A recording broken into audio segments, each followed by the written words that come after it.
Kublai pi baru gini gilong gi kubor bam dagsngi.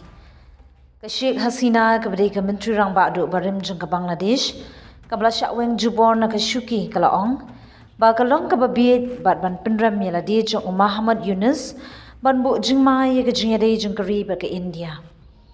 Ha ka Jingiakran ba ka PTI ka Hasina ka laong ba ka India ka long ka ba kong santam halor ka Jingiadei ba ka ri Bangladesh. Kumban syupen kan mau Badai house nem baladem ka Hasina kalalit ban Padri Shari India. Hadin bagi jingi persya sarkar kila yad kita yo bagi jingi kan ad hasurong kila nang jelai kham dala ban te lakam. Ki kan hun Islam ki blay trailang bagi sipai kila pen scam yu Yunus kum unong sensyar bom syam masya jit dakari. Nadu ba ulah shimti ye ka kam u Yunus ulah penyad ye ka jing penrung ye kinong yalam Islam ki ba syirk hai. Ki bala syak kenta japo ka jeng sensyar jeng ka Hasina. Ula pelat ru iki katu kat ne ki lekno nagi pahatong bar syam lala ban ye kun persya iki jeng syak thombor baman kapor ya ki jat ben riurit pat Kynthoh iki Hindu. Kum ka jeng siu kelyang hagasan perthai u Yunus bar ki parlok jeng u ki lakhang persya e ka Bangladesh Awami League jeng ka Hasina bani shimbenta ha ka jeng kun election house nem arhajar arpun riu.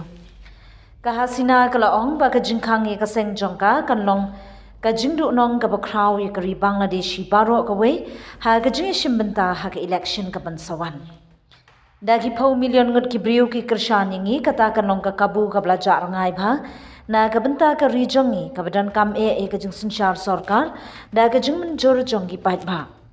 Nga kermen bagani ka jingkhang biet kan saweng no la ka long ha ka sarkar ne ka liang persya ka Awami League kadon kamban long shibenta jong kejingi kran san hima sima ha Bangladesh laban biang Sheikh Hasina. Ka Hasina kala ai kerteng ye Yunus kum ubri ubabat e kabor sensyar da kejing kershan jong riu lekno bat kala penyadai ye kata ba kejing syun jong ye keri India.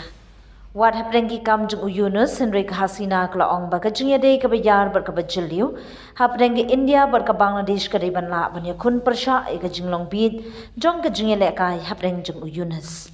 Kat bai kejing sngokya halor kejing long jingman ka badan jing syun ha Bangladesh menta.